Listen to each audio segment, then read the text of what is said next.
battlers on Earth coming together to determine the first ever world champion. We started with over 1,000. We're down to 4. And then we also have 4 of the best battlers in Denver. Thank you. This is very professional. 4 of the best battlers in Denver. Evan Joe going up against Jake Tapizza. Adam Gilliland against Ashley. Is it just NG? NG. Ashley NG. I didn't know if it was like an Asian thing. Yeah, I don't know what's about to happen here, but I'm excited about it. But yeah, come out to the Improv tomorrow night. Jesus Christ. Oh, sorry, I get nervous. God, he just shot that directly at you. I was That so scared so of that aggressive. one, for sure. Okay. Is Jeff gonna be here tomorrow? Yeah, that's the Nice. That's our main dude. He kicks ass. Is he the photographer / videographer? Mm-hmm. They're probably gonna want him on like a camera then, not a picture camera, a video camera for sure. And I told him, I was like, I'm not quite sure what, but he's like, I'll be there, and ready to rip. I love that. Yeah, he's good people. He's also a very funny dude. Crushes it. He's done a few battles. I've put him on the panel before too. What's his last name? Jeff Stonick. Oh, I've seen his name before. Yeah, for sure. Yeah. He's one of the originals. Yeah, because we started in his basement. We started. Yeah, I was saying our Cruelty Carnage Crusade. That was our original roast battle. Yes, name. it was. Yeah, I remember seeing that in the videos. And the story behind that was that I started at a theater called Jester's Palace. And it was like already like some medieval type of theme. And I was like, okay, we'll do that and I'll make it that work out. And I rolled with it until you guys accepted us. Speaking of you guys, joining us today is the roast battle commissioner, Pat Barker. What's up, dude? Get some energy in the room I know. for this guy. Fuck yeah. I know, too many fuck yeahs, and put some energy in the room. That was like my call tag. I love it. Yeah. Having to watch battles from like all over the world every week. Every Denver battle, I just instantly get snapped into it when I'm like, put some energy into the room for these two. And it probably originally started too when I was just like 0 audience members, and I was like, give me something. God damn it. Oh, when you have to beg and pull it out of them, yeah. Oh, we did a stoner place called Jad's, which is garbage to begin with, and it was like the first cannabis bar. Mm-hmm. And I was like, oh, roast battle will do good. People will be ripped. We'll get stoned and laugh at jokes. Dude, there was the camera guy would cut to the audience, and there'd be people like passed out on the table. I was like, this doesn't fucking work. Yeah. And so we did 2 shows there, and it was just me yelling at the audience basically the whole time, being like, clap for me. Wake up, everybody. Yeah. And then we moved to Wide Right, and it's much better as a bloodthirsty bar. Oh yeah, Wide Right is one of the like most visually sort of compelling ones to watch on screen. It's absolute chaos, but like in the best way. Yeah, and that's kind of what we were like going for, was like, I want everyone to have fun, and I encourage make fun of the panel, make fun of me. I want everyone swinging on everyone. Well, and even just this last Friday, we couldn't move around. Yeah. Like there was no space left, and there's something about like filling a space with low ceilings. Oh my God. It just makes it feel like you're about to really feel like you're about to watch like a cockfight or something.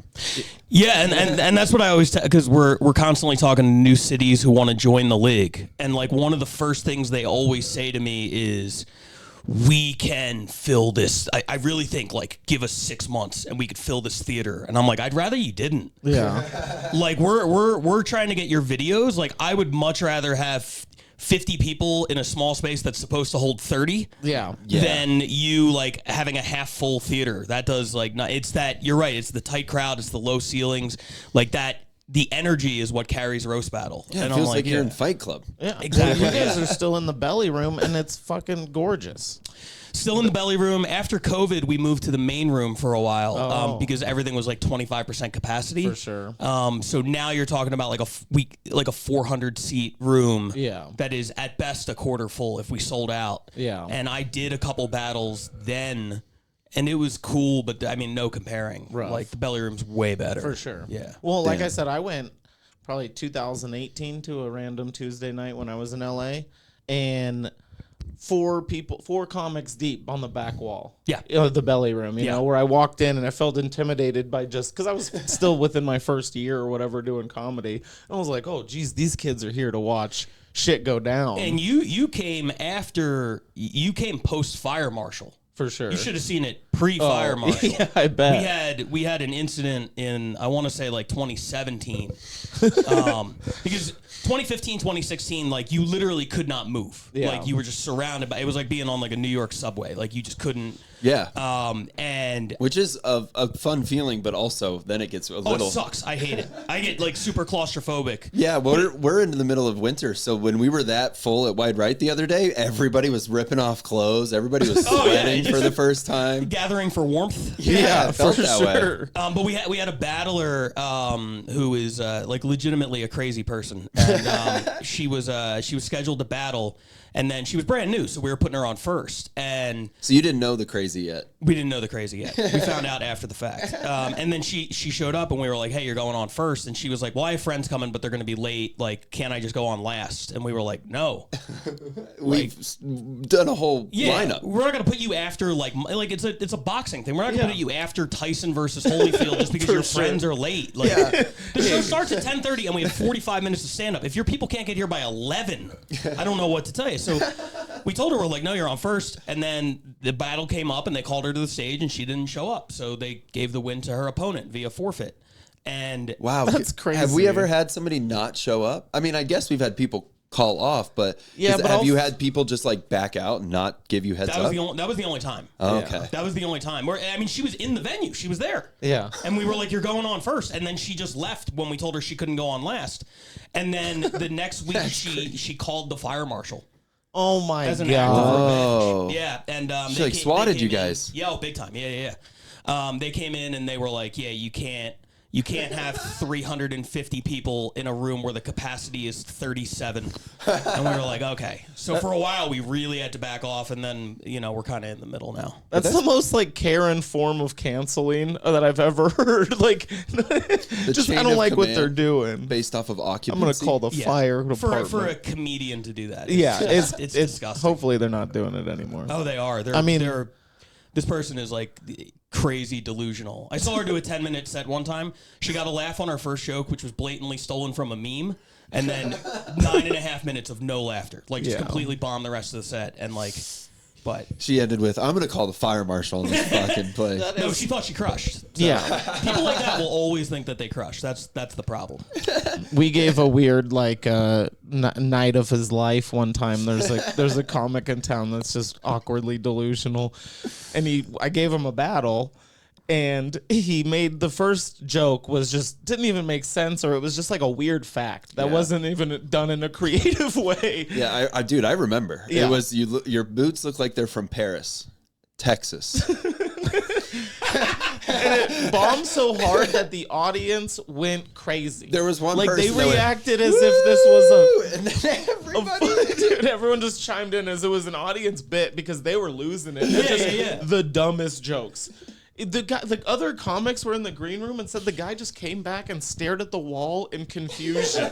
Was like, I don't even know what the fuck just happened. And then he did a show after that because it was at the same venue and also murdered for The no bit reason. just rolled Like, over. Yeah. Where it was the audience was still there and they were just like, we're gonna cheer as hard as we can for this guy. We have a guy like that in LA named Joe McAvoy who is basically impossible to beat because he gets up there and he does like if he was battling you, like his first joke would be something like Austin likes to wear beanie caps because he thinks they make him look cool, but he doesn't realize that he actually looks dumb and bad. He's a loser. He ends every joke with "he's a loser," and the crowd progressively like they're like, "Oh, he's doing the loser thing again." Yeah, if you got a catchphrase at roast battle. Yeah.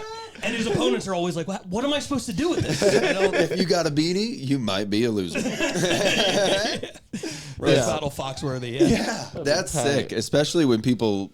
I love it when the momentum builds and somebody can get the crowd because there's an obvious bias that can happen. Like where there's somebody that'll come up and it's just like the crowd's giving it to them because they're a female or because they have swag or because they're disabled or whatever it is. They instantly have the the audience's side. And when you see somebody overcome that huge mountain just based off of one joke or a silly thing that they came up with, that's so fun. Well, and it is very much heel and face, like old wrestling, like where it's like there's a good guy that the audience is rooting for, and then there's like a bad guy who's got to overcome all odds to even win, you know? Well, you guys have that more pronounced out here than anybody. The heel and face. Right. Oh, my God. Yeah, just the involvement of the crowd and like the theatrical kind of elements and shit that you do, especially at Wide Right, is like it was fun. I mean, there was one night where a guy won a battle because he like made a joke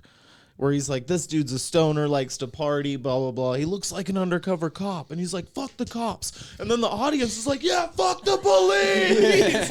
And then all three of his jokes were about how bad the police were. And he won the battle by just basically being like, A-cab.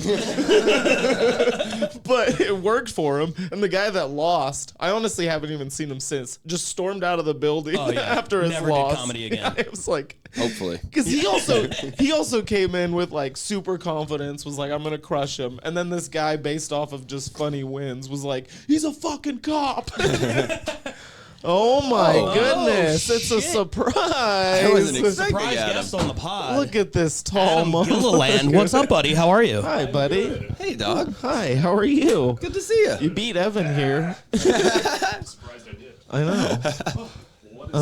What I miss, y'all? No, we were Nothing? just swapping roast battle stories. Back and forth. Here, maybe Pat, if you want to take that. Yeah, here you go. Oh, shit. That'll be best. This one. Rock and roll. Good to see you. Thank you.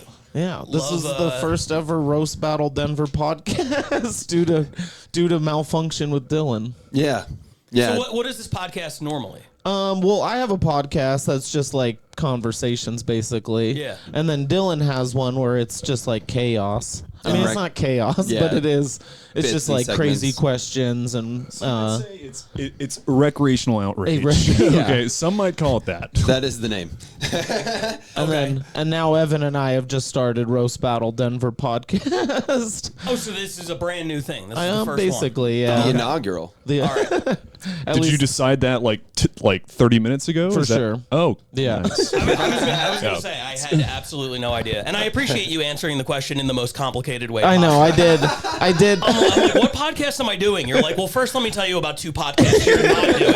I know. It was weird because I was like, well, there is an equation, but it wasn't, done right, for sure. But joining us now is Adam. What up? What up, dude? Dylan. Guillotine. Gilliland. Yeah, that is the nickname I gave him, the guillotine. I like that. Yeah, you would say it a lot, and I always want to type it out in the videos that I'll do, but I don't know how to spell guillotine. Guillotine. Yeah. I'll take it. I give amazing head. I'm the guillotine. Yeah. You know, it's, What is your record now? 9-1? I think it's 11-1. 11-1. Sorry, I didn't mean to undershoot you. Devesh took you out? Devesh took me out, man. Yeah. Barely, I think. Yeah. I think it was that Harriet Tubman joke that did me in. That was a weird turn. Yeah, it was. I should not have done that. That was kind of throwing the ball away. But you've also battled for Pat down in Austin, Texas. That I have. Is that where you guys first met? Was Austin? Yeah, first time in the flesh. Yeah, first time.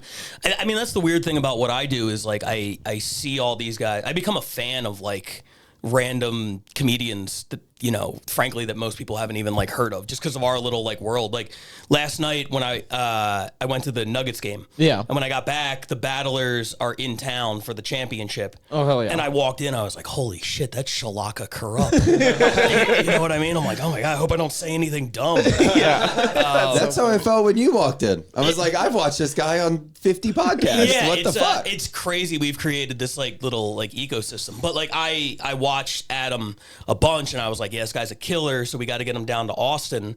And was to Pizza the month before you? Yes, he was in May, I want to say, and then I came down in June. Yeah. So we brought to Pizza might have been the first, and we brought him down, and he crushed. And then we brought you down and you crushed. And it was like, that was kind of like that became the thing. Like, oh, everybody we bring down from Denver is like killing it down here. And Adam's actually going to be back April 7th. That's right, April 7th. Yeah, we're bringing back the guys who really, did well the first year. And we're going to do like an Austin versus the world thing. We'll be tight. So, that's cool. Yeah. I love that. I love, because Austin is becoming like at least a hub for roast battle, right?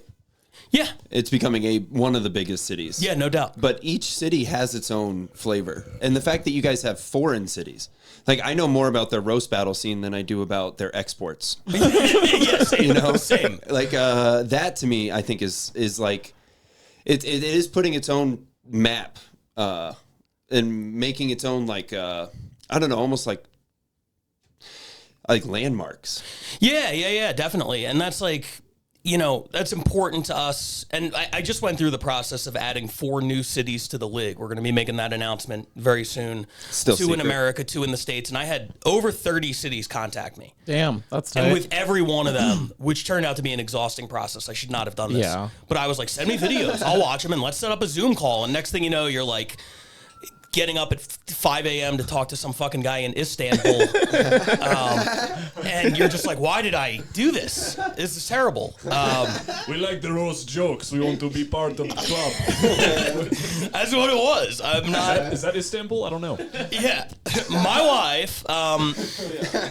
But yeah, we're trying to. It would be nice to kind of like be all over the world, but you got to balance that also. You're like. It's like, would it be cool to have roast battle, South Africa or something? Because like, yeah, but Well, do they have a scene down there? I think there's a lot of people roasting in like Gaza, right? Oh boy. Okay, and we're gonna edit that out for humanitarian purposes. And that was the first and last episode of the Roast Battle Denver podcast. He gets Some one. caution tape over his mouth. Don't say anything. He gets one joke an episode, and he took shots. He took a chance. All right. I respect it. I did almost introduce that idea at roast battle, where I was like, Evan gets one joke a night, and he's gonna make it worth it. Where he comes out of nowhere just to say something. It might bomb. We should. I got a little list, but I feel like first we got to do the championship. Sure. We should talk about the fact that we have the 4 contestants from these cities. It's been what, like a year at least worth of this thing building. Yeah, I mean, longer than that for me. Like that, we set into play like the idea of the league like 2 years ago, and then we did a year where we kind of didn't really have it together. We were just. People were sending us videos and we're like, I guess we'll play it on the podcast. And then this last year when we added Denver to round out the American cities and we got to 6 internationally. That's the season started in March. We kept track of points. We had standings. And, the top 4 cities, New York, LA, London, Scotland, they're each sending their MVP over. What ran 8 months in the season, over 1,000 battles, over 1,000 battlers. That's insane. We're down to the final 4 now. I can't imagine how many jokes you've had to watch. Oh my God. Yeah, dude. It's way too many. But to everybody's credit, like the fact that I have seen this many roast jokes going back a decade in LA. Yeah. And I still hear new, fresh shit is really impressive because you would think like at some point you just run out of things to say, but people keep finding new angles, It's that moment too. Like I think that's why I love roast battle so much. It's because it exists one time and one time only. You're like, you could even put 2 battlers up against each other with original material, and it's not going to be anything close to what just happened, Yeah, I always love that. I love that extreme sport like nature of it, where it's like, yeah, you write this shit, you memorize this shit, and then as soon as it's done, you never think about it again. It's just gone. Yeah. But I think a lot of comics are like, why am I putting that much energy into something I can't use for my set? Yeah. Because you can be at the world championship. That's exactly right. Yeah. Boom. Fuck yeah. It's like that Japanese art they do in the sand where it's like super beautiful and then the waves knock it over and then they do that.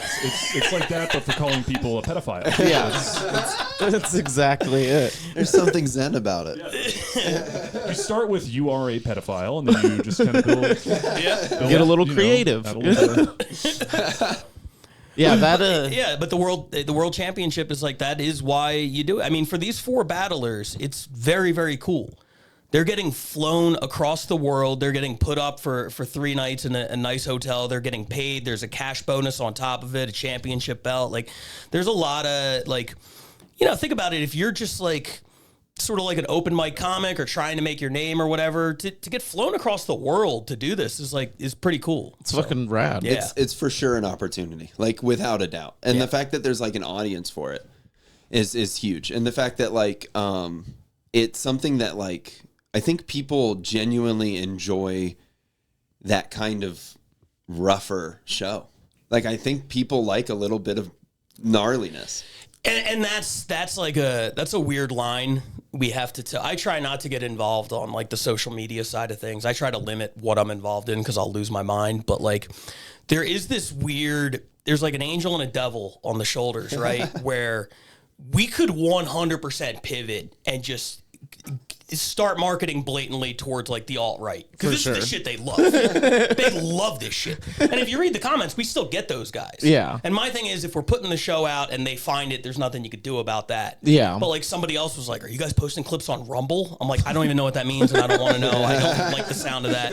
It sounds like a wrestling website. Yeah. That'd be cool. I would post there for sure if it was wrestling. So at any point we could do the hardcore like right wing pivot and be like, hey, do you guys want to see a fucking trans lady get put in her place?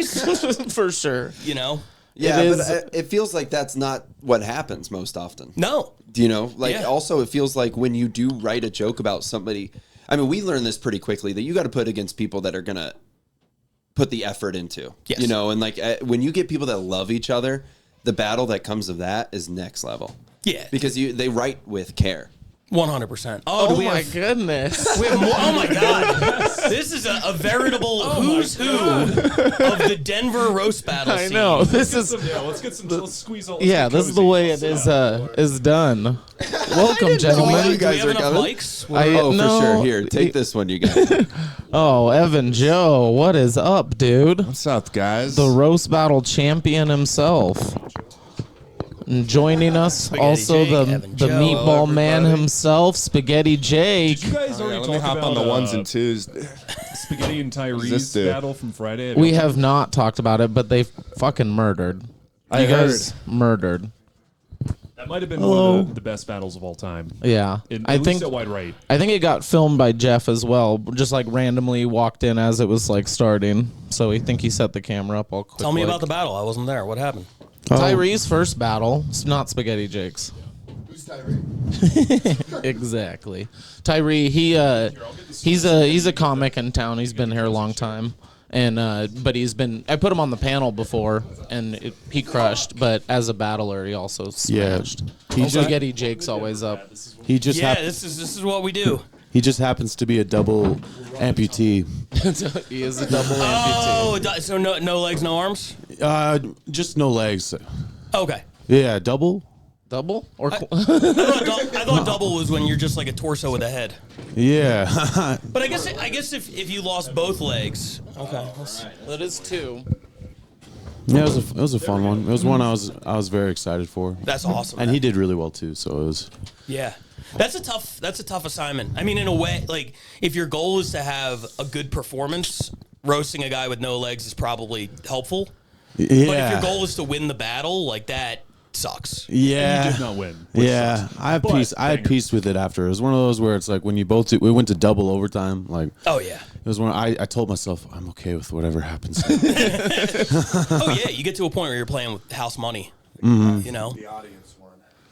Yeah, it was a good time. There was one point where you said, I mean, I've heard of an unarmed black man, but this is getting ridiculous. Dude, I lost it. I was back watching. The 3/5 joke as well was Oh yeah, that's murdered. Yeah. Tyrese still you just lost with murdered those as well. jokes. Yeah, it was. I feel like you won regulation and double overtime. I think barely pulled it out, but Yeah, I had a bunch of fractured jokes in the double overtime. You The would second one fucking- was just like a mixture of fractured ones, which I think I rightfully lost because he just had like a one punch double overtime. Yeah. So, but it was a He good did time. I was crush. very happy with that one, and I hope Tyree roasts more. Honestly. yeah, I'll get him back in there for sure. He definitely deserves anybody Please who do. wants to battle. Yeah, he sounds great. For sure. These two gentlemen are going to be there tomorrow night. You guys ready for your battles? I'm pretty ready. I'm gonna hit the lab tonight, put on the goggles, and kind of tidy things up a little bit. But no, I think it'll be good.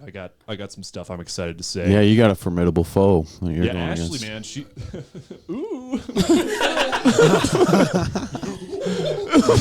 that a monkey in a zoo? No, it's okay. Sorry, God, I gotta act normal when. But yeah, no, I'm excited to roast. It'll be good. She's a single mom, not a single mom. She's married. She has a child. Whore. So no. Like you just running ideas. But I think it'll be good though, because like I went back and watched a lot of her other battles, and they were all like super good. Like she had that one joke, like you look like inter-actor's name here in the movie, like I would die to get hard. She's had some really good. So I'm excited to see what she has too. But yeah, it should be fun to. She is a killer as well. She's going to be down at the mothership. What do you guys? March 3rd. March 3rd. That's exciting. Yeah. That's exciting. I'm excited. She's one of the only people I've booked without. I don't think I've ever seen her battle. Yeah. I'm excited to see her tomorrow night, and I hope you guys have a good battle. I don't want to be sitting there like, damn, I fucked up. She stinks. No, She's undefeated. yeah, just based on record and the fact that like you guys have her going against Adam, I'm like, oh yeah, she must be. Yeah. She's the real deal. She's a killer. She put a whooping on my ass, that's for sure. Did she? Yeah. Oh man, I look like a scrub up there. You were like trying to play the bad boy character though too, so it was like a weird. You were like, nah, I ain't gonna deal with any shit, and then she was just like, I'm here for business. Yeah. But I'm yeah, so glad you finally talked to a girl. That was it is a little nerve wracking I'm for happy you. too. It's a good time. And Evan Joe, the champ, going up against Jake to Pizza tomorrow. Yeah, I'm excited. Me and Spaghetti were kind of like writing joke because he was battling Tyree, I was battling to Pizza. I was like, why can't he be a fat black guy with no legs? It's so much easier. I've asked that every single battle. Yeah, exactly. Every time I've battled. But no, I'm excited. I realized him and I had like kind of never gone against each other before. So this is our. It was our in my debut head that you battle. guys had. I kind of almost thought we had too, just because we've shared the stage so many times. But we've never actually gone head to head. So I'm really looking forward to it. He popped my cherry. That was my first battle. Was with him. That was back in that was back in Jester's Palace days. I was telling Pat that where we started basically with the Cruelty Carnage Crusade. Yeah. Do you tell him it burnt down for insurance purposes? Yeah, those guys were dirtbags. It was a disgusting theater. It could have been so cool, and it was just so gross. And the funniest part was there was an escape room on like the ground level because you'd go in and it would be like upstairs. So the guy burnt a building down that had an escape room. Oh my God. Hopefully during business hours, because that would turn an escape room real exciting. We're trying to figure out the mics right now. We have 6 people and 2 mics. We're gonna swap. But I wanted to ask Pat, can you talk about the Hall of Fame? That just got introduced this year, Hall right? of Flame. Yeah, We get it right. Yeah, we dummy. inducted I believe 9 Hall of Flamers. Yep, we knew about that bit when we called it that. Yeah, I mean that was just something for like super old school roast battle because I mean it's newer here in Denver, but it's been going on in LA since 2013. So that was just something to like recognize some legends and some people who really helped put the show on the map. And like parts of roast battle, like the wave and all that stuff. Yeah. The wave is a bygone era of roast battle. We used to have these guys. Jeremiah Watkins, Jamar Neighbors, Willie Hunter, who, if somebody hit a really big joke and the crowd was going nuts, they would run on stage and do like improvised, like 10-second comedy bits. Like I always refer to them as like the elaborate NFL end zone celebrations. Yeah. Like these guys were the best in the world at that. Like imagine if you could do that, but one of them is dressed like Buzz Lightyear and one of them's Woody and like and props. Props and shit and like they're like the human soundboard. Yeah, exactly. It was one of the things when I first started going to roast battle and doing roast battle that made the show so electric. And then we put them on TV and everybody was like, "These guys suck." We hate this. I can relate to that as the guy that does the soundboard. Yes. Yeah. Same kind of deal. And we had a DJ back in the day who Coach T was like incredible with like the sound effects and everything. And we have found that anytime you put anything on camera, people are like, we just want the jokes. Yeah. Anything that's not the jokes can fuck off. We have no interest in any Well, of that. I do think because it makes moments in the room. The sound effects, I don't think it feels the same through the TV. You don't feel it going on, but like those moments are only, honestly, like when I do the sounds, Austin explained it the best in like the third show I did with him, where he was like, you have to be a response to the audience. Yes. You have to ride the wave. Like literally you have to come out when they come out. Don't step on them. Don't ruin anything that's happening already. And like I've learned that really does almost just like make the audience feel like they have an expression. That's the most thing I hear more often than not is like, thank you for sounding how we feel. Yeah, and it elevates the energy to the point where, like, you know, back in the day, all right, now you hit a really big joke, you might get a 10-second reaction.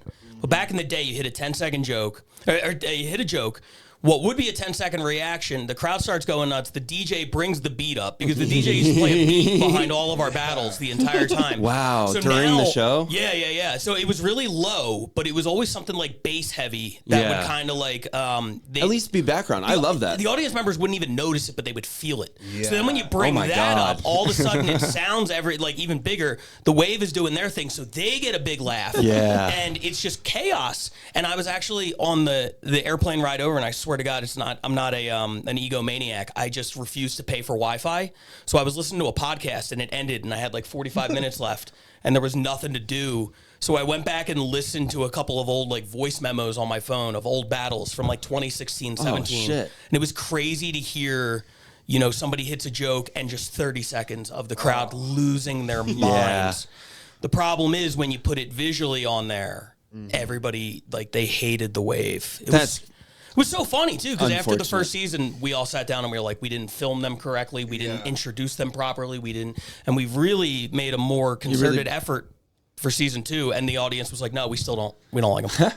To be the contrarian, I remember being a kid and watching Roast Battle come out on Comedy Central, and I loved the wave. Yeah. Like, I just the element of chaos that it added to the show, and just the way they were able to get comedically creative in a way that didn't involve like writing a joke, but just the performative aspect of it. And that's something I love about Roast Battle so much, is just the pageantry that it can bring to stand-up comedy that doesn't exist in just a regular set, you know? No, I completely agree with that. I saw him live at the store when you guys were doing the wave, and that was when you guys had like Saudi Prince as well, and shit was just like, I mean, we were chanting for 9/11 at one point, chanting for the Boston bombing at one point. It was like that was when I was telling you that chick that from the hostel came with me, and she like tapped me on the shoulder or the thigh. She was like, "You're not supposed to be joking about this." I was like, "Actually, they are. They're supposed to be. If there's a space for it, it's here." Right. Saudi Prince had one of my favorite roast jokes I ever heard. He told Sarah Talama she looks like Amy Adams' reflection in a heroin store. Oh my God, that made me want to be a comedian.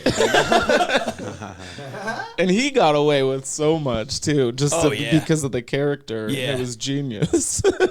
Yeah, it's there are elements that were just so perfect at the time. Yeah, and like, you know, we've kind of like evolved into the next thing, but that doesn't mean you can't like respect the past, which is why we did like the Hall of Flame and like sort of give those guys their flowers, because I mean they were just a huge part of the show. Hell yeah. No, and I also think that like the fact that you created that almost like as this is going to be something that grows bigger and further, and there's only going to be more and more people that add to this world. So we got to start. It's almost like when they decided to start writing down history. You know, they were like, somebody at one point decided we should record this. I mean, that's definitely how I envision it, and that's what I hope for. I'm a big sports guy too, right? Yeah. So anything like the records, the rankings, standings, all of that means something to me. A lot of people don't care. Yeah. A lot of people battle and they're like, I just want to have fun with my friends, and it's like I fuck with that too for sure. But for me, I want to. It should be documented, and there should be a Hall of Flame, and I think it is going to keep getting bigger, and eventually, I want the finals to be more of like a team sport. I don't want it to be. one-on-one. Like, no shit. Let's say the two U.S. cities were Denver and L.A. Instead of doing everything in one weekend, you would have the sort of like the conference championship week, right? Where you pick your best 5 and the LA picks their best 5 and you do 5 individual battles and whoever takes 3 wins. And then, you know what I mean? Yeah. Like that's obviously budget makes it really tough to do that while we're still like growing. But that's kind of how I envision it. When I look ahead at like 5-10 years, like that's what I would love to see happen. Yeah. Neat. Okay. Dude, we need to start making jerseys. I would, fuck yeah. I have encouraged the audience to like bring shitty signs, or if they're a fan of like Spaghetti, Jake gets a full on Italian song that plays now, and the place goes nuts. Oh, you have your own entrance music? Yeah, that rules. It's like when he crushes, it just plays the what is the song? It's French music. Yeah, it's just Google French music.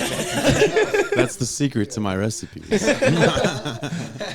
So it's Italian like is French. Yeah, that's good. I love the pageantry. I can't pull it off myself. Like we were talking about how we need more of that, and I battled a couple weeks ago, and I always pick my own like walk-up song, and I picked a song by 50 Cent where the whole chorus is about like shooting someone in the head, and I'm like, fuck yeah, totally. That if anything embodies me. And then I was like, what if we got a smoke machine and like laser lights, and I came out wearing like a bulletproof vest, and then I was like, what are you doing? You're a 40-year-old white dad. Like, stop it. You're embarrassing yourself right now. Last year during the tournament, we had a couple people that leaned into that. Yeah. They were like, I only get 3 jokes in. I got to somehow make a whole exciting thing about this. So we had one guy that did like the LeBron James, like Dustin. Yeah, I love that. And then we had Stone Cold. Undertaker. Yeah, Undertaker too. Yeah. No, and like I felt like because we're about to restart the tournament, and how you were talking about sports, this is like the only time that I feel like I see people talking about like a seed in a tournament. They're like, look at where this person is, because when this person gets against this person, they might have to go against this person. All the 4 horsemen are on this side. You know, like they're like routing championships already, and that shit's so exciting.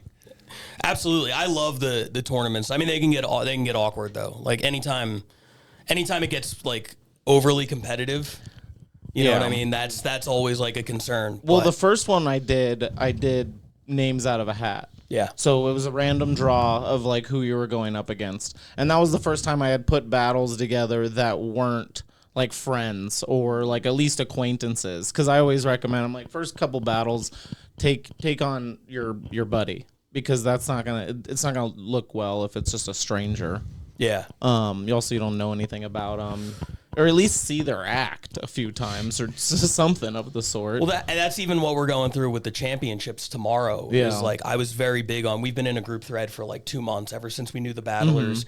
And we were like, please, like, exchange info. Like, we want these battles to be good. And then last night we were all hanging out in the hotel lobby just, like, shooting drinking. shit. And I was like, I started to feel way more confident about it. Because I'm like, it genuinely feels like they all get along. And, like, we're all going out to dinner tonight. And they all want to, hang out together, which is a good sign. And that's when the battles are the best. When they both come to want to put on a show. Yes. And that's what I always told, like, when I first started booking battles, too. I was like, it's just 2 people entertaining an audience. By no means is it like, I'm going to fucking murder this person. I mean, it does get that way, but at the same time, I was like, it's just 2 people bringing jokes. Well, that's why in the league, we focus on, for the standings, it's all about ranking the battles. And on the podcast, when we rank them, we don't even talk about who won or lost. Yeah. I don't even want to see. No. When people send it in, I'm like, cut out the judges, because I have to keep track of wins and losses, for whatever, but like, it's all, I want to get the message across. It's all about the quality of the battle. If you win a shitty battle, nobody cares. That doesn't do nearly as much for you as losing in double overtime in a battle where the place is going nuts. For sure. Yeah, I agree completely. Like, they had us just recently turn in our records or whatever, and I was looking at my record, I was like, oh, jeez. But I know that I had some really good battles. It seems like my best battles I lose for some reason. It's weird. Because you're the perfect... You're what makes like a great roast battler, where like you're good at roasting, but you're also like a big target. Yeah. All of the best. You look at Emphasize that, the Hall on of Flame, big. and it's all exactly. It's all people who are also good targets. That's the key to it. Yeah, I've been getting better at sticking the landing when somebody hits me pretty hard. Like I'll pose and like all sad and stuff. Or so that's been fun. Yeah, even just your douchebags lately. You'll have like a tag on just a whatever douchebag, and like that fucking murders. I don't think a joke can land if the person doesn't let it land. Yeah. You know, like there's a joke exists twice as better if the person who's taking it takes it perfectly. Yeah. I had to encourage that at one point too, where it's like you're there to have fun, not be stone cold and like not accepting of what the other person is saying, because that's not going to work either. I mean, the audience does love like a good knockout, and there's times where they're like, one more joke, and I'm like, we're doing one more joke from this person only, and that's it. But like, or they like one-sided battles, but it's never as good as a phenomenal battle on both sides. Not to mention, it's always a better look if you are laughing at your opponent, because even if you're getting killed, it looks like you're having fun. Like, I did a battle recently. It was my first one in a while, and like, I did something that I thought was fun, but afterwards people were like, damn, you had the fucking meltdown up there. Huh? You were like, oh, is that how it came across? I was battling a dude who he uses a whole bunch of puns, and he was up there just punning me to death. And I was like, this is my worst case scenario. Like, up against the Punisher. Like yeah, exactly. Yeah, big pun for sure. And at one point he crushed with a joke that was like, he was like, Pat's balding. He's a real alopecia shit, and like, and like the whole crowd went nuts. And I'm just like, man, what the fuck are you people laughing at? Like, what are we doing here? What is this Dr. Seuss bullshit? It's just puns. What are we doing? Yeah. To me, it was like all in good fun. But then afterwards, a couple comics were like, "Oh, dude," and you all right? I'm desperate. I desperately want that footage to get lost. I don't even want to see it. I don't want to have anybody misinterpreting. We've had a few and, things that people have been like, hey, you need to burn that. Yeah. There's a couple episodes that were just like, nah, I was like, don't even put it out.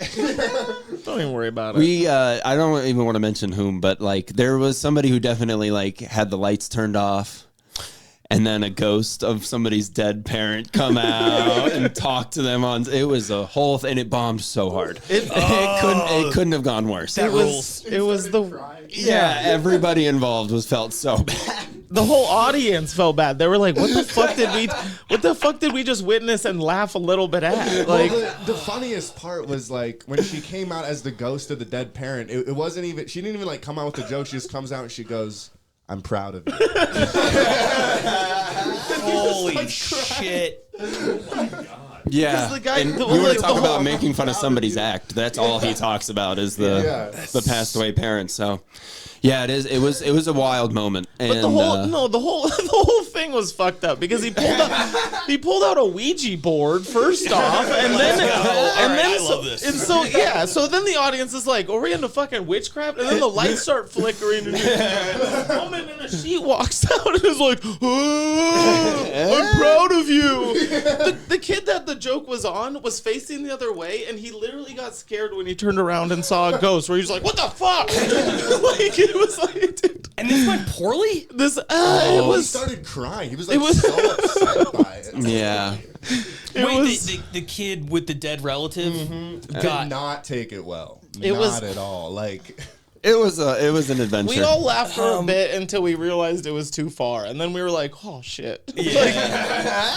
It was, but you never know what's gonna work and what's not, and like that line. I mean, we find it every other week. You know, that is something special about it. Okay, we kind of mentioned a tiny bit there, ladies. I want to, because you've talked about this, but like this, and Austin probably feels it every other day booking, but it's just like ladies in roast battle. Yeah, I mean, we have had almost every other woman crush. Like, even when they don't do great, they at least have the audience on their side. But I can't believe you would say that with Spaghetti Jake sitting right there. Unfortunate Teamster. Yeah, unfortunate Teamster. But it's a difficult thing in roast battle. Yeah, I mean, that seems to be the case all across the world. Like, women are the best at this. They win the most. They have like some of the most vicious jokes. And they also have a with a few exceptions, like a shelf life where they're just like, they hit a certain number of battles and then they're like, I don't ever want anything to do with this show ever again. There's like serious emotional damage, I feel like. Yeah. Which is like genuinely upsetting because as it's one of those things where like as it's going, they're like, I love this. And then all of a sudden one day they're like, I can never be here again. And you're like, wait, is everything okay? Yeah, I don't know. I wish I could get to the bottom of that. Well, I think our scene, we've noticed that maybe it has been more difficult, and I think everybody has done their best to make sure every woman feels comfortable. Yeah. Like I think we call out any joke that's over the line. I give shoulder rubs. Yeah, I just make sure, I make sure they feel good. Offer to write with them. Jeff takes free photographs. Sign up today. By the way, is that camera just filming like the back of your head and like I hope not. Me and that's kind of it. You got 6 people and 5 of them I are look off like camera. I'm giving you head right now. Yeah. But it has been something I've wanted to create with Roast Battle Denver is that everyone is welcome. Sure. They just, sometimes get a couple more extra shots. And sometimes it's these fucks, too, where you guys have gotten me in trouble, where I've had to apologize. Where I'm like, hey, the panel was a little rough tonight. I understand what happened. I've seen that. I think that even more, at least in LA, even more than the battles contributed. Yeah. There was one judge we used to have a lot in LA. He has since moved. Yeah. But he was just like, he would always shit on the woman. And if the woman dominated, he would be like, well, yeah, she dominated, but clearly a man wrote her jokes. Like, he would say that, like, a lot. Yeah. And women just independently were like, you got to get him to, like, get rid of him. You know what I mean? Yeah. And then there was another one, I don't even remember who the comic was, but it was some, like, old school, like, comedy store, frankly, no name, who, like, outside of those walls, I don't think had really much momentum. And he went in, and Nicole Buchanan, one of the all-time greats. Yeah. She battled and crushed the other guy. Yeah. And his whole thing was like, yeah, you won the battle, but you're ugly. Nobody's ever going to, like, love you. It was like, so, like, what the fuck? Yeah. Like, just read the room. Like, yeah. we created a Rudy moment up there. Yeah. She's clearly the hero of the story. And you're a sore loser. Yeah, and you're not even the loser. You're the judge. Oh, well, that was you it, didn't even have to do any of that. You could have just been like, yeah, you were great. Yeah, and you'd have been fine. But, yeah, I mean, some people... Yeah, it does seem to happen disproportionately to women, which sucks. I've encouraged it with Roast Battle Denver too. Is that I'm like creativity is gonna overwin cruelty. Yes. Like I understand we did put it in the name when we first started, and I did try to influence. Like, yeah, this is a ruthless show. Creativity, Carnage Crusade. Yeah, doesn't have the same ring to it. Yeah. 4 C's works better. But I've told battlers going into it, I'm like creativity. Say something in the way that you wouldn't say it like just on the street. Exactly. Yeah. And that's the way it works best. Something we've had that I also am curious about, like if this is something that's been like a thing forever, or how you feel about it, is like a scripted battle. Like we've had battles where it's like these people had a bit planned and we didn't even know about it. Yeah, they did hijinks the show one time with like an improv. And they just run into each other the whole time and throw their papers in the air, and it ripped. I mean, it was so good. And we've had like guys rip their shirts off and then just battle shirtless. Yeah, I mean, I'm fine. The scripted battle to me, like, I don't like it from a competitive perspective because again, I am such a like sports fan. Totally. Like, let's say Adam and Ashley battle tomorrow night and, they have a great battle, but then Evan and Jake have planned their battle out for a month. So they have rebuttals to everything. Yeah. And it looks like they're coming up with them off the top of their heads and everything. That's not fair to Adam and Ashley who did it the right way. And then they're like, oh, they were good, but Evan and Jake were on another level. So I don't like it from that perspective. It ruins kind of the authenticity. I think so, yeah. Selling the Harlem Globetrotters is a real game of basketball. That's a good way to put it. Yeah, absolutely. As far as ripping the shirts off, I guess I'm okay with that. Okay. Yeah, I have no issues with See that. you tomorrow. And I think, I think the scripted battles haven't gone to like that point, but we did like those guys did a community college sketch at Or roast battle, and it did crush. and a lot of times they'll just end in a double loss. Yeah, because I was like, no one's getting a win out of this, you guys. And it was funny because they just made fun of the panel the whole time. They kept like picking papers up and being like, Spaghetti Jake, this one's about you. And like, so basically the bit was that they weren't even going to make jokes about them. They were I going mean, that's pretty funny. As long as it's not being presented, like you say, the Harlem Globetrotters Yeah. is clearly the Harlem Globetrotters. and it was obvious that they were doing a bit. Like, it wasn't like, jokes. Well, Yeah, another that's- thing I'm that's cool kind with of that. in that Venn diagram would be like we've done like these themed battles, and I'm genuinely curious about how you feel about it because obviously, Yeah. you've seen enough of this to have a genuine. But like we had like for Halloween, we had like people dress up, Yeah. and it didn't go great. Yeah. But like we did like the Joker versus Harley Quinn, and that was clearly scripted, right? They had these planned ideas, or we did the two Wayne's World guys go Right. against each other, and they had a whole bit where at the end they were gonna hug it out and be like, they're just trying to get us to hate each other, man. We love each other. Yeah. You know that, and it It didn't bombed. work. It Yeah. didn't. It was scripted. It didn't feel we've right. We've done a few of those. They were briefly workshopping something. I don't know what the status is now, called Ghost Battle, which is like roast battle just between like dead celebrities. Okay. So we did it. We did a That's couple of tight. those. It was fun. We're doing another one. It was supposed to be a Halloween battle, but the store closed on Halloween, so I postponed the battle to like February, and they're like, we're still gonna wear costumes, and I'm like, it's gonna feel super weird, but go nuts. But it's like near President's Day, and they're dressing up as like Kamala Harris and somebody else, Joe Biden Totally. maybe. And I'm like, yeah, I mean, I guess do your thing. It's not for me. It's not my cup of tea, but like. I think that the character battles go better when it's like a dais battle, like Or a like show Jeff of Ross that. did, like the historical roast, or like Yeah. Comedy Works will do like holiday roast where everyone is like Santa Or nerd and roast. Rudolph, and yeah, exactly. I think it goes better in that setting than necessarily a head-to-head battle. Yeah. Yeah, we're trying to figure it out. The creator of the historical roast, Eddie Firth, is like a big roast battle guy. So he was the one. He was the idea. He was the driving force behind Ghost Battle. He was like, I want to bring that to here. And I mean, the two we had were good. You know, they were good. It's just the older I get, the more I learn to see things and just realize like, it's not for me. That doesn't mean it's bad. Yeah. That doesn't mean there's not like an audience for Totally. it. You know what I mean? But there's no sense in like being like, that thing sucks. Like, obviously, you know, a lot of people like it. It's just for me personally, it doesn't do much for me. Yeah. I've watched a couple of the New York spit roasts, and that's where they like get a topic and two comics. yeah, Louis Or J. it'll Gomez was be, doing that for a minute. It'll Yeah, be yeah. like Hitler, and then whoever has the best jokes about Hitler, basically. remember that. So Yeah. it was. I mean, they were fun, but it was like watching just two funny people make jokes about one topic, basically. I'll say this: I'm in favor of anybody who thinks outside the box and tries to do something different. Like we tried a couple tag team roasts that, by and large, did not go well, like 2-on-2s, and you know, we had the idea right before the pandemic. We actually had like a Royal Rumble type of thing scheduled where it was just 6 people. And they all draw numbers the day of the show, and then one faces 2, and then the winner immediately faces 3, and then the winner immediately And one of the new cities that we're putting in the league this year sent me a video of one where they had like 8 battlers on stage at the same time, and they all got like one joke to like knock out someone else or something like that. Like dodgeball. So you always had to like defend yourself.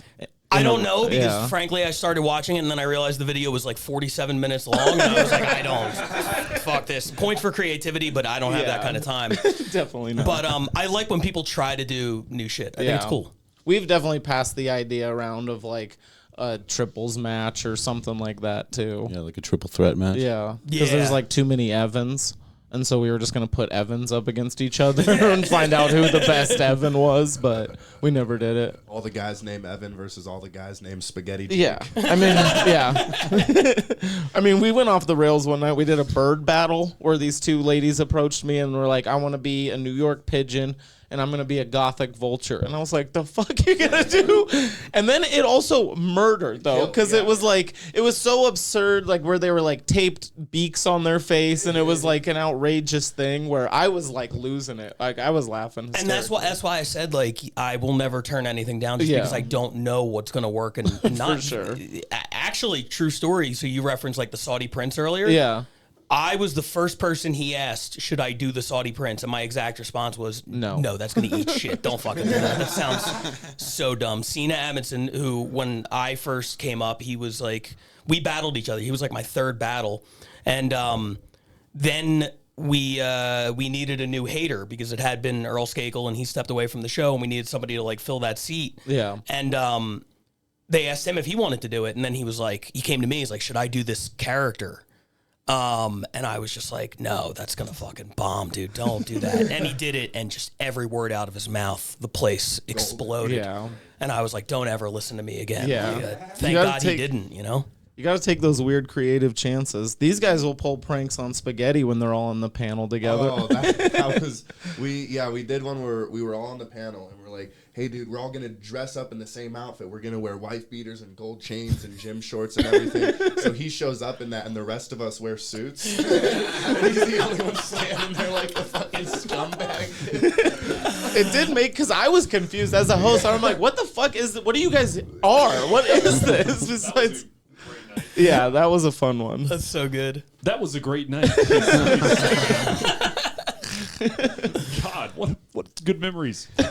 Yeah, I feel like with character play, it really depends on who's doing it. Because, like, I mean, I will say when I was Satan and I roasted Jesus, that popped off pretty well. That was fun, and those were two legendary characters that were like, you didn't, yeah, legendary.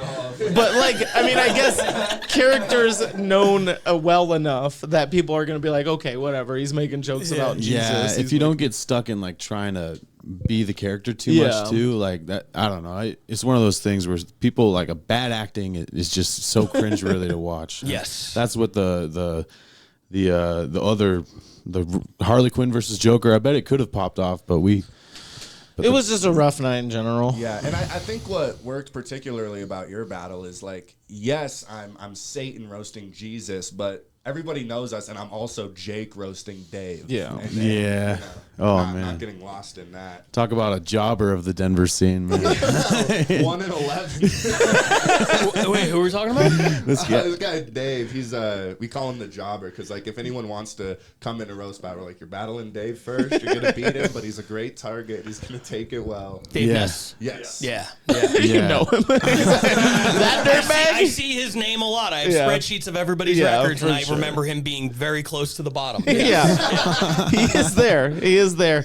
I've like the best battle I've he ever is good. seen. The last improv show we had. He did battled finally his show up, girlfriend. and he still lost. Shortly after. they did, yeah. But it was one of the best battles. But that's what I always say. The wins and losses ultimately mean so little. Like I think Keith Carey is like the best to ever do it. Crushes, and he's about 500. He wins a lot. He loses a lot. Joe Urello is another one who wins a lot and loses a lot, and you know, ultimately Spaghetti. nobody remembers that shit. Yeah, that's the thing. I mean, I want these guys to be proud of their record and their stats, but I also, I mean, it is just a made up system. Yeah, it's like. Yeah, and like another thing on that, like when I went to the mothership, I lost in a pretty epic fashion. For sure. But I was just so happy to be a part of a moment like that, to like have that audience reaction was something that it's something I've rarely experienced in comedy, was just to be on stage while the audience was like that on fire, going insane. You know? Yeah, exactly. So Sarah, as much as it sucked to receive it, I was happy to be a part of it. For sure. Who's the one that shared you losing? What was it? Sarah Silverman. Yeah. That's pretty cool. It was just the last, so no context, just the overtime joke of Evan getting dunked on. It's like getting cover of Sports Illustrated, but just getting dunked on. Yeah, 100%. That's so funny. Yeah, because it was out of context. I was like, I mean, it's cool she shared it, but also you should definitely be brought up as that. This guy's been shared on Instagram being beaten by Sarah Silverman. So brutal, dude. Have you ever seen another question I've been curious about? Have you ever seen anything get violent? We've had a taser No. get brought out, and it was an audience member, and it was like, Oh, shit. yeah. It was kind of wild because they were just playing with it right next to the judges, and we had to be like, what the fuck? Yeah, we had to. Oh, wow. They Pretty like much brought kick him me out. to a halt where I was like, "Sir, do I have to ask you to leave? Like, what the fuck is happening?" It was pretty crazy, but we've never had anything get too crazy. No. But has anybody like taken it too much or? Never seen that. I mean, that's always the story behind the initial inception of Roast Battle. Like before I even showed up, and it was just Brian Moses. Like, it was two comics who wanted to fight each other Yeah. at an open mic, and he was like, "What if we just had you guys roast each other instead?" Is that why he says, "Why did you want to go against this person?" Yeah, I mean, It's like people that typically had beef. That's how it started. Yeah. So there was there were two comics, Josh Martin, who's now I think in New York, and Kenny Lyon, who was at the time underage and sneaking into the Comedy Store. And then I think I might be fucking this up, but I think Josh found out. Josh worked at the Comedy Store, and he like banned Kenny until he was 21. And then Kenny was like, well, joke's on you. I'm going to be 21 in 7 weeks. I'm going to come back here and fuck you up, right? Yeah. Kenny is an insane person in all the best ways. And Moses hosted this open mic. And he was like, what if we just... Because then they started kicking around the idea, like, what if they slap box? Yeah. I think they decelerated from, like, what if they boxed to, like, what if they slap boxed to, like... all right, what if they just insulted each other? And that's where they landed. And, like, all the comedians were, like, the room was full because everybody wanted to see this. And then it just kind of became a thing. The next week, they were like, let's do another roast. Yeah. And I think they started doing what you guys are doing now with, like, the bucket pulls, which scares the hell out of me. I would never do that. We're like 2-2, basically, on bucket pull battles, where there's been, like, 2 decent ones and then just 2 terrible ones. And you're like, all right. We'll try again if it comes. A lot of it, too, is just like filling time, and I want people to be entertained. Sure. Even if the audience is like, fuck you. Like, these people suck. Yeah. Because it happens. But no, you would think something would get physical at some point. But we did have the moment in the benefit show where we did a benefit show because I like needed face surgery and stuff, and we had Dave come up on the stage, take his shirt off because he was the one going around with like the bucket. And we stapled a picture of my bloody face to his shirt. Oh my God. So he's just walking around shirtless, bleeding with staples. And I'm like, please donate. They do that a lot at, do you guys know Zach Amico? Yes, yes. So Zach Amico was one of the best battlers at Roastmasters in New York. And he's like Louis J. Gomez's sidekick. He does like Legion of Skanks and all that kind of stuff. But he's also like a crazy hardcore wrestling enthusiast, right? And, like, from what I understand, every year at Skankfest, they do a naked roast that's hosted by Amico. And, like, he'll just, like, slice his head open with razor blades and, like, staple shit to himself. And, like, I remember hearing one year that, like, he pees in a cup and drinks it, but then one year Ari Shaffir grabbed the pee and threw it in his open wounds. I'm just like, this is another one of those where I'm like, not for me. But evidently there's a lot of people who seem to be into it. But it sounds like Zach is like a psych. Oh, and he comes out with like a heavy lantern like hanging from his dick. Heavy lantern. Yeah, crazy shit. Sounds about right. Yeah, we have the Dead Room show here where like a lot, it's not a roast battle show, but a lot of stuff like that happens. And there was one where earlier in the day I was with Spaghetti and I'd fallen off a ripstick and like broken my hand and the whole side of my body was just like shredded. Christ. So I went to the show and to try to win $50, I had my friend Devesh just like squeeze limes all over my open wounds. Oh my God. And I lost to someone doing material. Oh, Good. Yeah. Good. I support that decision. Yeah, I once body slammed a fucking right and white board. I put it between 2 bar stools at Dead Room just to get it. And the place blew up. And I like added weird tension where I just paced around the table until it was time to fucking blow through it. But yeah, I remember my first time doing Dead Room. It was right after my first roast battle. Yeah, you were on fire. Yeah, I mean it was just it was like probably like 8 people in the crowd at the Jester's Palace. Jester's Palace. It was a dead room. Yeah. I took off my shirt. Yeah, clever. I took my shirt off because I was like, maybe this will get him going. And but later on, John Henry, do you remember this when he stuck a plunger up his ass? Yeah, he definitely outviewed. Oh yeah, and he won the whole thing. It's this guy John Henry Wilson. Yeah, Shout out. yeah, shout out. Yeah, I knew his last name, but yeah, no, that was. I was like, okay, I'm in the right place. Like when I saw that go in, I was like, okay, I'm doing what I'm supposed to be doing. It was this kid's now like that's his legendary status. Is he's the dude that's known for shoving a plunger in his ass during a live comedy show. The comedy show isn't a healthy thing. It's dead room, so you get a certain amount of time. Audience is encouraged not to laugh. Yeah. You get a point for every laugh you get. So John Henry takes a swing and just dips his handle of a plunger in Vaseline and shoves it. Place goes nuts. The place went nuts. People have smoked crack on stage Yeah. at that show, lit themselves on fire. Fucking There was a thrown woman- bloody tampons yeah. into the audience. And you thought lime juice would get it done? I at the time, yeah. I did a strip tease. I ran into a wall, put a big hole in the wall. I jumped through a table once. It was, Yeah, these are just dead room stories. Wow. They one together. It really, they actually go pretty hand in hand though. For a while, at least that Wide Right, Dead Room, and then Roast Battle were always on the same night. Yeah, we did a double feature where it was a show after. That was Jester's Palace too. It was Get all the sickos to come out. Dude. Yeah, basically. Yeah, get some comic freaks to come hang out. They have a couple shows like that in LA now too. Where Yeah. they're like, "Do you want to come do this show where we like put rat traps on your fingers while you try to do material?" Yes. I'm like, "No, I'll pass." I'm down. There is a nude show in town, and once a year I want to do like a nude roast battle. I think it'd be fun. I probably wouldn't get like Zach. That seems Yeah. crazy, but. The nude roast battle was one of those things that, like, you on see paper, I was like, I don't get this. And then season 3, Keith Carey Yeah, I and remember Connor that. McSpadden battled. And I just remember when they took the robes off, something just broke in my brain where I'm like, this is the coolest fucking thing I've ever seen. The whole crowd, it was pandemonium. Everybody was sure. like going nuts. And they didn't do anything differently. They Yeah. did the exact same jokes they would do. They just happened to be naked. And the whole crowd was like, I can't believe I'm witnessing this. I think it's something about like you're at your most vulnerable state, basically, and Yeah. then you're insulting someone or being insulted. Yeah. So it is, I think, something where it's like you're nothing. You can get made fun of about your dick at this point. Well, you I was know? gonna say, and they talk about your job anyways. Yeah. You know, like you've For got your sure. dick out, and they're still like, so this guy's an accountant. You couldn't tell. That is funny. Something I had a question. We kind of touched on it a little bit, but have you noticed that going to different scenes and cities, you have to cater to the scenes?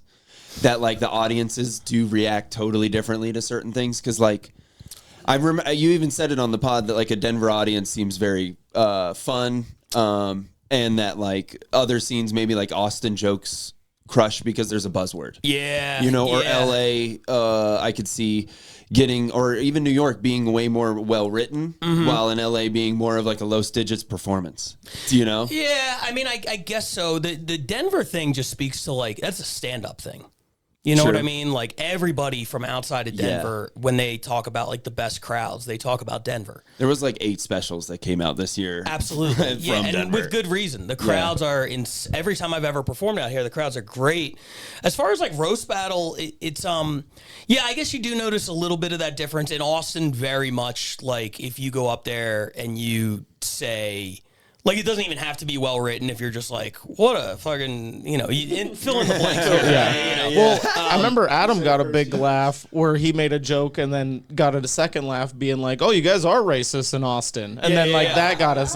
Yeah, so- they love that shit. But yeah, so it's the Austin material a lot of times is a lot like edgier.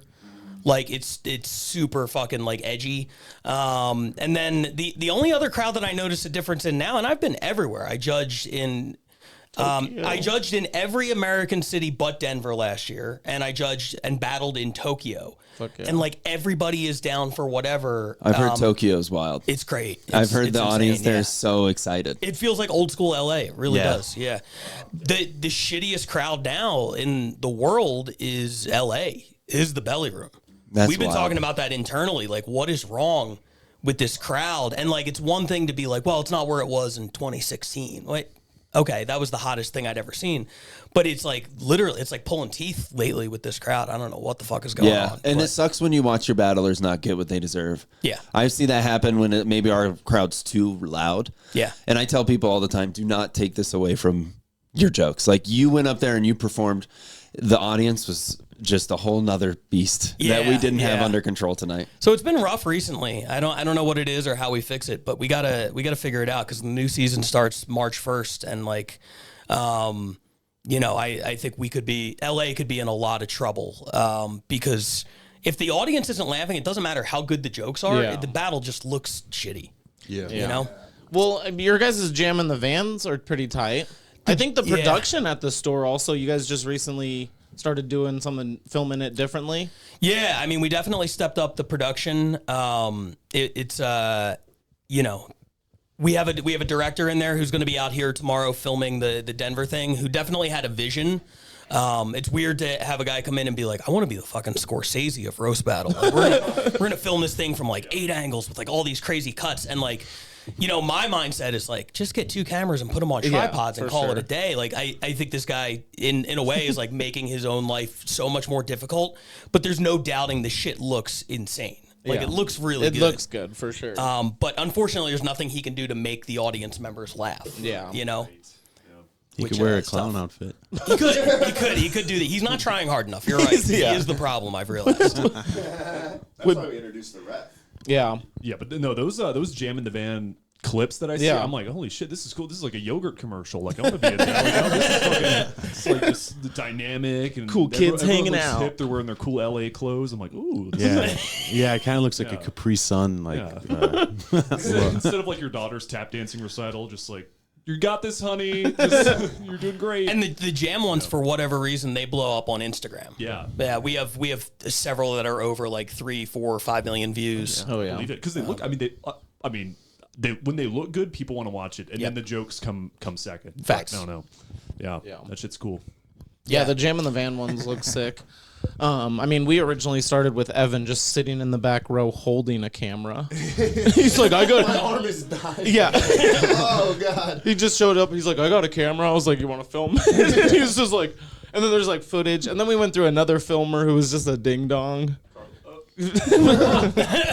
That was like the ones at the stoner bar that I would say like he would cut to the audience and people would just be like passed out. But there'd be like shows where he would just end up walking through the venue and he's like talking to people at the bar and it's just like filming feet and we're like, what the fuck are you doing, dude? Like while the battle is going Yeah, on? I'm like, and I told him multiple times, I was like, just set up a tripod. I don't want you even moving with the camera. And he would have one on a tripod that was still, and then he'd kind of walk around with another one and then edit it in, but then he would edit in the shots of his feet walking past the bar. And you would hear jokes in the background, and you're like, 2 people are on stage right now, and you're filming the bar. Well, of all people, he's going to film the feet. I know. talk about lost episodes. Dave's one win was against Carlos. Oh, that's hilarious. He Yeah. deleted the whole episode. The guy, the guy who filmed it and bombed during the show made sure that it was deleted. Wow. Like immediately. I after. respect that level of pettiness. Wait, what other battles were on that night? Which The lost episode. Yeah. That was the night that I put the corpse paint on to judge. Oh, and that was our first Halloween offended a couple episode. of people. Yeah, that was our first Halloween episode. And at the end, I did like roast costumes. I was like, offered weed if any audience members wanted to come up, and we were like had a weed sponsor, but it was fun. I mean, we made fun of a few Halloween costumes, but that was our first Halloween show. That's one thing that we're learning very quickly is like all of our potential sponsors are like weed or alcohol companies. Yeah. Yeah. Well, we have coffee. that's true. We lean into the whole. Yeah, Roasty Ghost. Yeah, let's give him a plug. Shout out. we got a few credit unions we're hitting up for sponsorships. We're trying to get It is. I do. There's another company. I need to hit up Illegal Pete's for sure. Oh, that would be a 6. Even if that was just like performer of the night or something. They're like brought our- to you by Illegal Pete's. Yeah. Our local Chipotle, and we. I took them there yesterday.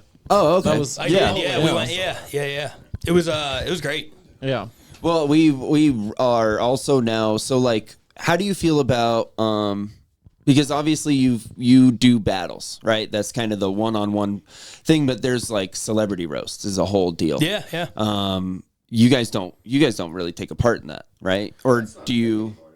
No. The Tom Brady roast is filming at the Netflix is a Joke Festival in LA in May. Yeah. Well, even just I'm waiting like for my phone. OnlyFans. I'm waiting for my phone call on that one. The OnlyFans roast that Whitney Cummings was doing. Yeah. Were pretty successful. I'm a fan. I like them. I grew up watching the Comedy Central roasts. You Totally. know? And to have the opportunity, I was a staff writer on the Baldwin one. No shit. Yeah. That's so awesome. to get to be in that room for what might end up being the last Comedy Central roast. Yeah. Now they might be going to Netflix or whatever, but no, we're not officially affiliated in any way, but I got some jokes on in the Willis roast and I was officially a writer for Baldwin. That's and it was sick. just like, it's like a dream come true. And it is a different format. Yeah. Like it's a completely different arena. For sure. Almost. You write jokes way differently than you would write them in a battle. There's right? no doubt about that. And so I was going to ask, because we've been doing like the local people, like we've been doing local celebrities. Yeah. Do you think that's something that like leaning into that is a good idea? Because I think it gets people into the idea of roast. And then the whole time we're just like, this is Roast Battle Denver's crew. We do this every fucking week. Absolutely, dude. Yeah. Chicago's been doing a lot of those, or at least did one recently with Ken Flores. Totally. They just released the roast of Ken Flores on their channel. Yeah, man. I'm a big fan of Ken is a killer. He came out. Or he was at the Improv one of our nights, and he came and sat on the judges panel, and he very, just very murdered. funny. Yeah. Yeah. But I'm a fan of any form of roasting, pretty much. Yeah. I love the art of like writing roast jokes. So to me, it's I like think that shit's really cool. It's like a love letter. If you write them correctly, you know, it's like I really care about you, and I'm gonna punch you in a way that nobody else ever could. It's a thing that unless you do it, like you would never understand. Like all of my best friends in LA are people that I battled, and I think it's because, especially if you're meeting them for the first time and then you're like, you want to go grab lunch and like exchange info and each have a couple beers and you're like, yeah, my fucking dad's dead. My wife had a miscarriage. Like guys don't talk. Yeah. You know what I mean? You're being forced to actually share like a connection with a person. And at the end you're like, oh, this guy fucking rules. You know, It's like trauma bonding. You're like, this is my best friend now. Because you didn't just go and like fist bump and sit there and watch the game for 3 hours and just be like, nice play. Hell yeah. And it feels cool to like either give that information or gather that information and see what someone does with it. Where you're like, oh fuck, all I said was this, and you fucking wrote a 30-second bit on it. That's hilarious. Yeah. But yeah, roast battle is one of those things where it's fucking cool. Yeah, and I always tell this story. I'll give this the abbreviated version of it. But the first guy to ever do a miscarriage joke against me won based off of that. Like that was his big closer, right? And the joke was great. It was so good. It was also like really respectful. The joke was when Pat lost his child to a miscarriage last year, there was nothing funny about it. Which is how Pat knew he was the father. And it's like, it was so tasteful, it didn't even mention my wife. It didn't, you know what I mean? Yeah. The punchline of the joke was, I'm not funny. It wasn't about the miscarriage. They just used that as a vehicle. So I loved it. So the next morning, my wife wakes me up and she's like, hey, how did the battle go? And I'm like, oh, I lost. And she's like, oh, I'm sorry. And I was like, no. I was like, I totally deserved. He had this fucking killer joke that he beat me with. And she was like, oh, what was it? And I didn't even think twice. I'm like, at no point am I like, this might hurt her feelings. Yeah. So I tell her the joke. And I always say, like, I always compare it to the Chappelle joke where he's talking about Michael Richards, where he's like, yeah, that was the moment I realized I'm more comedian than black guy, because the black guy in me was like, what the fuck did he just say? How dare he? But, like, the comedian in me was like, damn, Kramer's having a rough set. Like, hang in there, Kramer. And that was the moment I realized I'm, like, more comedian than husband, because I just told her the joke. Yeah. And then as she's sitting there, I could see tears, like, welling up in her eyes. And I'm just like, do you not get it? It's a really good joke. I was like defending this guy who said the most awful thing about her. You were like, this has nothing to do with you, hon. Yeah. It's about me. I'm not funny. The dead baby was just a vehicle to get to the finish line. Yeah, she didn't want to hear that shit. So, but yeah, I think if you're not in this world, you wouldn't understand that. But yeah, I definitely agree.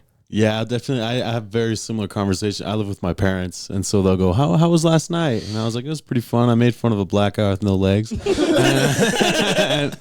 But yeah, it was so good. Yeah.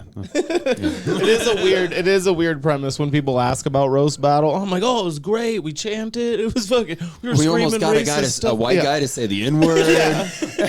That is also. It was magical. It was magical. Yeah, that was one of the moments that was crazy. But I think Brian was there for that one. That seems like something he would be there for. Somebody got made fun of. He was one of the guys really trying to hang it on. Of course he was. Yeah, absolutely. Well, and it was a great joke because the kid had a speech impediment, and his competitor was like, "Man, it's crazy to hear him say the N-word with a hard W." and then his rebuttal was, "I'm proud of the way I say the N-word." He's like, "You want me to say it right now?" And then the audience is like, "No!" Half of the audience was screaming yes, half of them were screaming no. Yeah. It was because the moment was building so hard, you didn't know if he was going to say it or not. Oh. I thought he was. I was standing there as the host, and I was like, he's about to say the N-word for no reason other than pure pressure. Basically. The room started chanting, say. Same guy with the dead mom. Yeah, for sure. Oddly enough. It was a super silly rebuttal where he was just like, "I'm proud of the way I say the N-word." And we were like, what the fuck are you talking about? Yeah, you kind of back yourself into a corner with that one. And everyone was just like, "Say it." But yeah, it is a weird show where you have to share how good it was by telling them people how racist they were. Yeah. God bless America. Hell yeah. And then I want to do one last little promo for the championship. Yeah, I'm going to put out tonight. So I think somebody might watch it. We'll take all the help we can get. So tomorrow night, or if you're watching this, maybe tonight, January 31st, Wednesday night, Denver Improv, 8:00. 4 of the best battlers on earth coming together to determine the first ever world champion. We started with over 1,000. We're down to 4. And then we also have 4 of the best battlers in Denver. Thank you. This is very professional. 4 of the best battlers in Denver. Evan Joe going up against Jake Tapizza. Adam Gilliland against Ashley. Is it just NG? NG. Ashley NG. I didn't know if it was like an Asian thing. Yeah, I don't know what's about to happen here, but I'm excited about it. But yeah, come out to the Improv tomorrow night. Jesus Christ. Sorry, I get nervous. God, he just shot that directly at you. I was That scared of that one, aggressive. for sure. Okay. Wednesday, January 31st, Denver Improv. Yes, and if you can't come to the show but you want to watch, we will be broadcasting it live on the Roast Battle YouTube channel. And then it goes away for like a month before we put up like a really cool edited version of it. Yeah. But I want people to be able to watch it live either in the club or on YouTube. There's people involved all around the world. Oh, yeah? Yeah, no. I've talked to people who are going to stay up till 3:30 in the morning UK time to watch it. They're treating it like the World Cup. They're like, yeah. Yeah, exactly. I remember when those guys were going to the mothership, I was like, is it going to be streamed? Because I want to watch. But yeah, it's cool that you guys are fucking streaming this one. I think there could be a future I think this is a good test for us. We've been running a lot of tests to just like, I don't know anything about the technology of it. Yeah. So if we pull this off and it's a hit, I think that's something we could do more in the future. For sure. Even if it was like part of a Patreon. Yeah. You know what I mean? An exclusive live event. Yeah, you get to see it live like a month before it comes out on the YouTube. I think that would be cool. For sure. We're gonna there's people that would totally no doubt be about invested enough to be like, fuck it, I'll throw $5 at that. Absolutely, yeah. I mean, if you think about it, like I've paid for cable my whole life because I want to watch like my favorite sports teams. Yeah. Or, you know, now it's not cable. It's like you got to buy the NBA season ticket or whatever. People want to see the shit like live. So, yeah. It's a good test for us tomorrow, and it's completely free, so people should check that out. Fuck yeah. Austin? Okay, well, Denver's stoked to have you. It's, awesome. It's fucking cool that it's going down here. I'm stoked that these guys are a part of it. It's fucking cool. It is an honor. Oh, for sure. We are glad. I'm just as excited as you guys are. This is a great city for it, and you guys are so hospitable. Thank you. Yeah, we're stoked to be a part of the league. Thank you for everything you've done. Roast Battle wouldn't be the same without you. I appreciate that. Thank you. Should we do another take of the pod? Yeah, let's run it back. I feel like I was being weird the whole time. Well, Pat, thank you, dude. We'll see you fucking tomorrow. Ready to rip. Thanks, guys. Oh, but no, dead ass. Nice. Dream come true. Well, yeah, I mean, the